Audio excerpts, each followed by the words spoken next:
संभल की शाही जामा मस्जिद के सर्वे के दौरान जो 5 मौतें हुई और उसके बाद जो सांप्रदायिक हिंसा भड़की, उसे सामान्य मत समझिएगा दोस्तों। उसके जरिए भारतीय जनता पार्टी निशाना साध रही है 2027 के यूपी विधानसभा चुनावों पर। भारतीय जनता पार्टी बुरी तरह से बौखलाई हुई थी जब लोकसभा चुनावों के नतीजे आए थे। उत्तर प्रदेश में उसे करारी शिकस्त का सामना करना पड़ा था। यहां तक कि फैजाबाद, अयोध्या में भी उसे हार का सामना करना पड़ा था। उसी के बाद से भारतीय जनता पार्टी का दिमाग जो है वो तेजी से चलने लगा। और आप जानते हैं कि बीजेपी का दिमाग सिर्फ एक तरफ चलता है। आज मैं अपने इस कार्यक्रम में बतला रहा हूं कि बहराइच में जो सांप्रदायिक टकराव हुआ, बाराबंकी में सांप्रदायिक टकराव पैदा करने की जो कोशिश की गई, और अब संभल में जो 5 मौतें हुई हैं, इस सब का नाता कहीं ना कहीं 2027 के यूपी विधानसभा चुनावों से है। और इसमें भारतीय जनता पार्टी का खुलकर साथ गोदी मीडिया दे रहा है, प्रशासन दे रहा है, जिसमें पुलिस शामिल है। क्योंकि आपको एक बात समझनी पड़ेगी, जब उत्तर प्रदेश लोकसभा के चुनाव नतीजे सामने आते हैं, इसमें स्पष्ट हो जाता है कि अखिलेश यादव ने बुरी तरह पटखनी दी थी। क्योंकि इस बार चुनावों में मुद्दे काम आए। इन चुनावों में अखिलेश यादव और राहुल गांधी ने बेरोजगारी, महंगाई जैसे मुद्दे उठाए, अग्निवीर जैसे मुद्दे उठाए, रोजमर्रा के जो हमारे मुद्दे हैं वो मुद्दे उठाए। भारतीय जनता पार्टी को यह बात समझ नहीं आ रही थी कि हम इसका कैसे जवाब दें। जैसे ही यूपी चुनाव खत्म होते हैं, अलग अलग जगहों पर सांप्रदायिक माहौल को भड़काया जाता है और कई जगह पर पुलिस की मिलीभगत भी सामने उभर कर आती है। भाजपा समझ गई थी कि इस वक्त त्योहारों का मौसम है। कई जगहों पर दुर्गा विसर्जन यात्रा निकाली जाएगी और उसके जरिए सांप्रदायिक तनाव बढ़ सकता है। यह बात मैं इतनी आत्मविश्वास के साथ क्यों कह रहा हूं, आपको समझना पड़ेगा। संभल की मैं चर्चा करूंगा और साथ ही मैं आपको बताऊंगा कि उसके जरिए गोदी मीडिया क्या कर रहा है। मगर याद कीजिए दोस्तों, दुर्गा विसर्जन यात्रा के दौरान 2 शहरों में दंगा भड़काने की कोशिश की जाती है। बहराइच, छत पर यह व्यक्ति चढ़ जाता है, उसके बाद इसे गोली मार दी जाती है, इसकी मौत हो जाती है। मगर यह हालात यहां तक क्यों पहुंचे? पुलिस चाहती तो दोनों पक्षों से बात कर सकती थी, टकराव नहीं होता और यह व्यक्ति, इसकी जान भी बच सकती थी। मगर पुलिस ने ऐसा कुछ नहीं किया, प्रशासन ने ऐसा कुछ नहीं किया। वो यात्रा बाकायदा मस्जिद के सामने से निकली, पथराव हुआ, माहौल खराब हुआ और नतीजा आपके सामने। याद कीजिएगा बाराबंकी की मस्जिद के सामने क्या हुआ था। वहां पर एक भीड़ खड़ी हो जाती है और डीजे पर गाने चलाए जाते हैं, मस्जिद पर चप्पल फेंकी जाती है, मां बहन की गाली देने वाला डीजे पर गाना भी चलता है। मकसद साफ था, माहौल को भड़काया जाए। और फिर दैनिक भास्कर का वो स्टिंग ऑपरेशन सामने उभर कर आता है, जिसमें 2 दंगाई कहते हैं कि पुलिस ने हमें सिर्फ 2 घंटे का वक्त दिया, अगर ज्यादा वक्त देते थे तो हम पूरे महाराजगंज में आग लगा देते। इसीलिए मैं आपसे कह रहा हूं, सांप्रदायिक हिंसा की नींव त्योहारों के मौसम में रखी जा रही थी। और फिर संभल आता है। संभल में क्या होता है दोस्तों? रहस्यमय तरीके से संभल में जज जो हैं आदित्य सिंह, वो बगैर मुस्लिम पक्ष को जाने सर्वे का आदेश दे देते हैं। यह जो आदेश आदित्य सिंह ने जारी किया, यह सवालों के घेरे में था। नतीजा आपके सामने। यह मामला जब सुप्रीम कोर्ट के सामने आता है, तब क्या होता है दोस्तों? जैसे ही मामला सुप्रीम कोर्ट के सामने आता है, सुप्रीम कोर्ट कहता है कि आप सर्वे की जानकारी को सार्वजनिक नहीं करेंगे। वो ये भी कहते हैं कि शांति को बहाल किया जाए, क्योंकि यह हमारी चिंता है। इसके अलावा वो संभल की अदालत को यह भी कहते हैं कि आप आगे से कोई फैसला नहीं लेंगे। हालांकि सुप्रीम कोर्ट के सामने प्लेसेस ऑफ वर्शिप एक्ट 1991 का नियम था, वो चाहते तो उसका अनुसरण कर सकते थे, मगर उन्होंने मामले को हाईकोर्ट के सुपुर्द कर दिया। जज आदित्य सिंह, सम्मानित जज आदित्य सिंह का वो फैसला इतना प्रॉब्लमैटिक था, उसमें इतनी दिक्कतें थी कि पहली बात, दोनों पक्षों से बातचीत नहीं की गई। दूसरी बात, सुप्रीम कोर्ट को दखल देना पड़ा और सुप्रीम कोर्ट ने कहा कि हम इस फैसले से इत्तेफाक नहीं रखते हैं। हालांकि सुप्रीम कोर्ट ने बहुत ज्यादा टिप्पणियां नहीं की उस पर, मगर सुप्रीम कोर्ट ने जो फैसला सुनाया उससे पता चल गया कि यह फैसला कैसे था। आज मैं आपसे एक सवाल पूछना चाहता हूं। सुप्रीम कोर्ट का फैसला बहुत बाद में आया, मगर तब तक माहौल बन चुका था दोस्तों। गोदी मीडिया के जरिए आपकी नसों में एक बार फिर जहर डाला जा रहा था। सांप्रदायिक टकराव हो चुका था। 5 मुसलमानों की मौत हो गई थी गोलीबारी में। उस मुद्दे को लेकर अब भी रहस्य बना हुआ है कि गोली किसने चलाई, पुलिस उससे इनकार कर रही है। कहने का अर्थ साफ था, बहराइच, बाराबंकी, अब संभल। और इस सब के पीछे, इस सांप्रदायिक हिंसा के पीछे वो नारा जिसकी जमीन उत्तर प्रदेश में तैयार की गई थी, वो नारा जो सबसे पहले लगाया था उत्तर प्रदेश के मुख्यमंत्री आदित्यनाथ ने, बटेंगे तो कटेंगे। सुनिए क्या कहा था। बटेंगे तो कटेंगे। आप देख रहे हैं ना, बांग्लादेश में देख रहे हो ना,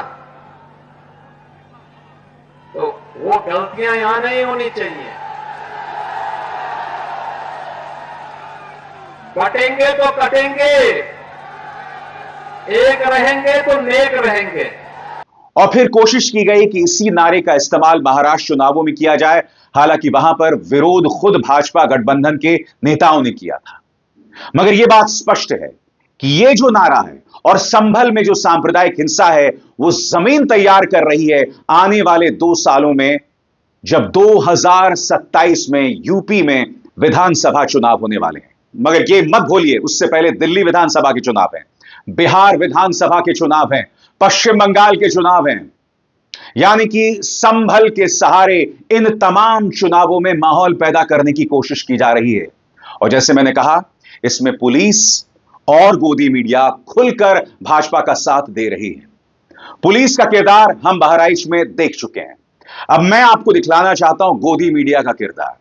जी हां, गोदी मीडिया का किरदार। और मैं बहुत दूर नहीं गया दोस्तों। कल शाम को जिस तरह की प्राइम टाइम में प्रोग्रामिंग हुई है, जिस तरह के कार्यक्रम हुए हैं, मैंने सिर्फ उस पर निगाह डाली है। मुझे ज्यादा मेहनत नहीं करनी पड़ी, जिससे पता चलता है कि एक टूल किट जारी हो गया है और उस टूल किट के सहारे एक बार फिर माहौल को भड़काया जा रहा है। मगर सबसे पहले दोस्तों, मैं आपको याद दिलाना चाहता हूं कि इंडिया टीवी के संपादक रजत शर्मा अचानक सामने आते हैं और संभल में जज आदित्य सिंह ने जो फैसला सुनाया था उसकी आलोचना करते हैं। उन्होंने जिक्र किया था मोहन भागवत के उस बयान का भी, जिसमें मोहन भागवत ने यह कहा था कि हर मस्जिद के नीचे शिवलिंग ढूंढने की जरूरत नहीं है। याद कीजिएगा रजत शर्मा ने क्या कहा था, और मैंने इसकी तारीफ भी की थी। कल यह प्रोग्राम हुआ है दोस्तों, संभल का हिंदू सर्वे, और इसके अंदर खुलकर मुसलमानों के खिलाफ, इस्लाम के खिलाफ इनके पैनलिस्ट ने अनर्गल बातें की। सबसे पहले सुनिए इस पत्रकार को। यह कह रहे हैं कि भाई इस्लाम जो है वो तलवार के सहारे आगे बढ़ा है। यह वही व्यक्ति है जिसने अखिलेश यादव के बारे में एक बहुत बड़ा और खतरनाक झूठ बोला था। इसकी आदत है, इस तरह से करता रहता है। सुनिए यह व्यक्ति क्या कह रहा है। मैं आपसे एक सवाल पूछना चाहता हूं। संभल में जो विवाद हुआ जिसमें 5 मुसलमानों की मौत हुई, इस मामले में इस्लाम को घेरने की, मुसलमानों को घेरने की क्या जरूरत है? सुनिए यह व्यक्ति क्या कह रहा है। इस पूरे कार्यक्रम में सत्ता के चाटुकार पत्रकार थे, चारों पत्रकार सत्ता के चाटुकार थे, और खुलकर जहर उगला जा रहा था। पूरे शो का हावभाव यही था। इस कार्यक्रम में जय श्री राम के नारे का भी जिक्र किया गया। कहा गया कि भाई जय श्री राम का नारा भड़काऊ कैसे हो सकता है। सही कहा आपने, जय श्री राम का नारा बहुत खूबसूरत नारा है, मगर अगर आप किसी मस्जिद के सामने खड़े होकर किसी को चिढ़ाने के लिए धार्मिक नारा लगाएंगे तो क्या वो सही है? और बात वहां नहीं रुकती। कल्पना कीजिए, आप मंदिर में बैठे हैं, आप मंदिर से निकले और उस मंदिर के सामने मुसलमानों की एक भीड़ खड़ी है जो अल्लाह अकबर, नाराए तकबीर के नारे लगा रहे हैं। तब आपको कैसा लगेगा? इन सत्ता के चाटुकार पत्रकारों की चर्चा देखिए, इनकी सोच देखिए, देखिए क्या कहा जा रहा था। इस पूरे शो का यही मकसद था दोस्तों। और कल जैसे मैंने बताया, हर प्राइम टाइम में वही जहर उगला जा रहा था। एक एक करके आपके स्क्रीन पर आ रहा है दोस्तों। सबसे पहले ये देखिए, वक्फ बोर्ड को नया फॉर्मूला मिला, रोड, एयरपोर्ट, रेलवे स्टेशन उन्हीं का होगा। अब ये कौन सा तर्क है मैं नहीं जानता हूं कि रोड, एयरपोर्ट और रेलवे स्टेशन सब कुछ वक्फ को चला जाएगा। फिर देखिए, संभल बहाना 2027 की खातिर वोट बैंक है चमकाना। संभल में 13 हिंदुओं को जलाया, योगी की डीएम एसपी को चेतावनी, घरों पर लटके ताले, भागे मौलाना। कितना भड़काऊ कार्यक्रम है दोस्तों।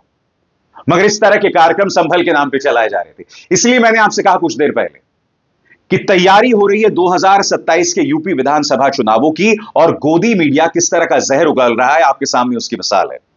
फिर देखिए, मस्जिद पर आर पार 2027 का आधार, और इसमें आप देख सकते हैं अजय राय, असदुद्दीन ओवैसी और किसकी फोटो है? अखिलेश यादव की। फिर देखिए, संभल पर सियासी दंगल। अब देखिए दोस्तों, जी न्यूज का एक और कार्यक्रम, Bahraich to Sambhal, Yogi versus all. यानी कि एक तरफ बेचारे आदित्यनाथ हैं, दूसरी तरफ सभी हैं। एक तो मैं समझ नहीं पाता हूं, ये जो गोदी मीडिया है, ये भारतीय जनता पार्टी को अकेला, बेचारा, दबा कुचला हुआ क्यों बतलाती है? अरे भाई, आदित्यनाथ अकेले नहीं हैं, इनके साथ पूरी पुलिस है, जो बहराइच में सांप्रदायिक दंगे भड़काने की कोशिश करती है, यह आरोप लगा था, जिसकी जांच आज तक नहीं हुई है। पूरी पुलिस है जो एनकाउंटर करवाती है, फर्जी एनकाउंटर्स करवाती है। पूरा प्रचार तंत्र है, जिसका प्रमाण मैं आपके सामने दे ही रहा हूं। क्यों गोदी मीडिया इस तरह से मुख्यमंत्री आदित्यनाथ को दबा कुचला बेचारा बताती है, यह मेरे समझ के परे है। ऐसा विक्टिमहुड कॉम्प्लेक्स क्यों है भारतीय जनता पार्टी और गोदी मीडिया को?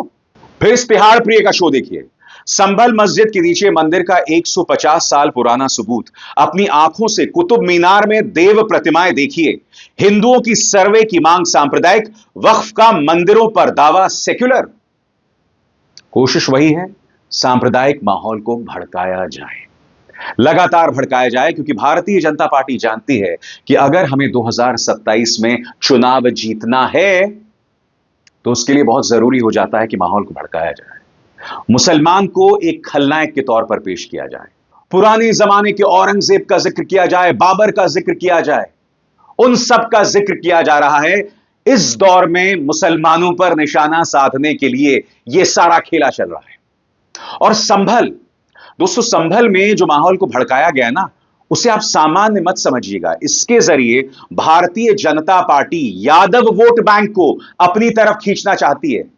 यह मैं क्यों कह रहा हूं कुछ देर बाद, मगर उससे पहले आपको समझना पड़ेगा कि किस तरह से हाल ही में जो 9 सीटों में उपचुनाव हुए थे और 2027 में जो विधानसभा चुनाव होने वाले हैं, योगी आदित्यनाथ सरकार ने यादवों, मुसलमानों, पासी समुदाय के जितने भी लोग थे, जितने भी अधिकारी थे, उन्हें तमाम अहम पदों से हटा दिया।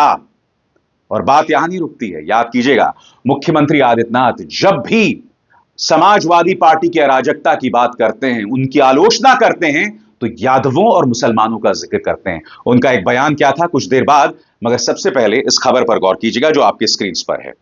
संभल जामा मस्जिद केस, बाबर भी तब कब्र से उठकर हरिहर हरिहर बोलेगा, महंत का दावा, संभल की शाही जामा मस्जिद में जल्द होगी पूजा। मैंने अभी अभी क्या कहा आपसे, भारतीय जनता पार्टी संभल के बहाने यादवों को अपनी तरफ करना चाहता है। मैं आपको बतलाना चाहूंगा, यहां के जो शाही महंत हैं, यादव समुदाय में उनके बड़े पैमाने पर अनुयायी हैं।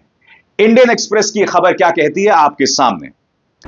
संभल शहर से करीब 25 किलोमीटर दूर कैला देवी मंदिर है। इस मंदिर के महंत ऋषिराज गिरी से जब इंडियन एक्सप्रेस ने बात की, तो उन्होंने इन लाइनों के साथ अपनी बात शुरू की। 5 सदी से जमा रक्त जब शोले बनकर खौलेगा, बाबर भी तब कब्र से उठकर हरिहर हरिहर बोलेगा। इसका हिंदी में सीधा मतलब है, 5 शताब्दियों से चुप लोग जब आवाज उठाएंगे, तो बाबर भी अपनी कब्र से उठेगा और हरिहर हरिहर का जाप करेगा। इंडियन एक्सप्रेस आगे क्या कहता है, महंत ऋषिराज गिरी के अधिकतर अनुयायी यादव समुदाय से हैं। वे महंत की इस बात पर हां में सिर हिलाकर समर्थन करते हैं। यानी कि संभल के सहारे Bharatiya Janata party Yadav vote bank को भी साधना चाहती है। भारतीय जनता पार्टी का चुनावी दिमाग कुछ इस तरह से चलता है दोस्तों। सब कुछ खुराफात है, इसके जरिए देश की नसों में जहर भरा जा रहा है, मगर इस पार्टी का लक्ष्य बिल्कुल साफ है। हर कीमत पर हमें चुनाव जीतना है, चाहे समाज की ऐसी तैसी फिर जाए, चाहे समाज के अंदर अराजकता हो जाए, मगर हमें चुनाव जीतना है। उल्टा भारतीय जनता पार्टी और उसका प्रचार तंत्र राहुल गांधी और अखिलेश यादव पर लगातार प्रहार कर रहा है कि ये लोग हिंदू विरोधी हैं, ये लोग सिर्फ मुसलमानों की बात करते हैं। इस तरह की तमाम बातें की जा रही हैं। इस पूरे खेल को समझिए दोस्तों, और आने वाले दिनों में माहौल और गर्म होने वाला है। सांप्रदायिक तौर पर माहौल और गर्म होने वाला है, क्योंकि भारतीय जनता पार्टी के असला में कई हथियार हैं। बहराइच हमने देखा, बाराबंकी में भी माहौल को बिगाड़ने की कोशिश की गई थी, अश्लील डीजे गाने बजाए गए थे मस्जिद के सामने, और अब संभल। मैं आपसे समझना चाहता हूं कि जज साहब को इतनी क्या जल्दी थी कि बगैर मुस्लिम पक्ष की मौजूदगी के आपने फैसला सुना दिया सर्वे का, और अब सुप्रीम कोर्ट ने उसी सर्वे को सार्वजनिक करने से मना कर दिया है, क्योंकि सुप्रीम कोर्ट भी असहाय होकर इस तमाशे को देख रहा है। सुप्रीम कोर्ट चाहता तो स्पष्ट कर देता, वो प्लेसेस ऑफ वर्शिप एक्ट 1991 का जिक्र करके इस मामले को रफा दफा कर देता, मगर उसने भी ऐसा नहीं किया है। और उसका श्रेय किसी और को नहीं जाता, इन सज्जन को जाता है, पूर्व chief justice of India DY Chandrachud, जिन्होंने ज्ञानवापी के सर्वे का आदेश दे दिया था, यह कहते हुए कि इससे प्लेसेस ऑफ वर्शिप एक्ट 1991 पर कोई असर नहीं पड़ता, जिसमें साफ तौर पर लिखा गया था कि 15 अगस्त 1947 को जिस धार्मिक स्थल का जो चरित्र होगा उसे नहीं बदला जाएगा। मगर फिर उसकी धज्जियां बार बार उड़ाई गई, लगातार उड़ाई गई, और उसका सिर्फ एक परिणाम सामने उभर कर आता है, देश के अंदर सांप्रदायिक माहौल बिगड़ता है। आज उत्तर प्रदेश में है, कल बिहार में होगा। इस तरह से तमाम जगहों पर ऐसे मामलों को ज्वलंत किया जाएगा। भारतीय जनता पार्टी जानती है उसके हाथ में यह ब्रह्मास्त्र है। उस ब्रह्मास्त्र से समाज कितना बर्बाद हो रहा है यह उसका सिरदर्द नहीं है, क्योंकि आपको समझना पड़ेगा इस वक्त बीजेपी के पास जो कॉम्बिनेशन है ना, वो अचूक है। सबसे पहली बात, पूरा प्रचार तंत्र और एजेंसीज और पैसा उसके हाथ में। यह जो ब्रह्मास्त्र है इसका मुकाबला विपक्ष नहीं कर सकता। दूसरी बात, सांप्रदायिक माहौल को भड़काना, संभल, बाराबंकी और बहराइच के जरिए। और तीसरी बात, लाडली बहन योजना या लाड़की बहन योजना, यानी कि एक तरफ सांप्रदायिक माहौल भड़काओ और फिर लाड़की बहन योजना के जरिए औरतों का वोट बैंक अपनी तरफ करो। और महाराष्ट्र में जो उसे शानदार सफलता मिली है वो इसका परिणाम है। और जब ये तमाम चीजों की ताकत आपके सामने होती है ना, तो फिर आपसे मुकाबला करना नामुमकिन हो जाता है। इसलिए कभी कभी मुझे विपक्ष पर तरस आता है। विपक्ष के नेता सांप्रदायिक सौहार्द बढ़ाने की बात कर रहे हैं, वो संभल जाना चाहते हैं, लोगों के दर्द को जानना चाहते हैं, मगर वहां पहुंचे बगैर सांप्रदायिक माहौल को कैसे बिगाड़ा जाए, यह कोई भारतीय जनता पार्टी से सीखे। यह अपने आप में बहुत बड़ी त्रासदी है दोस्तों, और मैं जानता हूं मैं यहां जो बातें कर रहा हूं आप में से कई लोगों को पसंद नहीं आ रही होंगी, मगर मैं आपसे बार बार कहता हूं, मेरा मकसद सिर्फ यह है कि मेरे समाज में दंगा नहीं भड़कना चाहिए। मेरे समाज में मेरे माता पिता, मेरा परिवार सब सुखी रहना चाहिए। जब आप और हम कहीं घूमने जाएं तो हमारे जहन में यह डर ना हो, या हम किसी ऐसे हालात का सामना ना करें कि कहीं माहौल बिगड़ जाए और दंगा भड़क जाए। इसीलिए मैं तमाम बातें आपसे करता हूं। आज आपको मेरी बातें बुरी लग रही होंगी, मगर एक दिन आएगा जब आप पीछे मुड़ के देखेंगे और कहेंगे कि हमने अपने आप को, अपने चरित्र को, अपनी आत्मा को किस तरह से दागदार किया इस सांप्रदायिक जहर के चलते। एक पॉलिटिकल पार्टी की सोच, उनके चंद वोटों के चलते हमने अपनी मौजूदा पीढ़ी को बर्बाद कर दिया, और आने वाली पीढ़ियों के लिए हम जहर की खेती कर रहे हैं। यह बात मैं पूरे विश्वास के साथ कह रहा हूं, एक दिन आपको इस बात का आभास होगा। अभिसार शर्मा को दीजिए इजाजत। नमस्कार। स्वतंत्र और आजाद पत्रकारिता का समर्थन कीजिए, सच में मेरा साथी बनिए। बहुत आसान है दोस्तों, इस ज्वाइन बटन को दबाइए और आपके सामने आएंगे ये 3 विकल्प, इनमें से एक चुनिए और सच के इस सफर में मेरा साथी बनिए।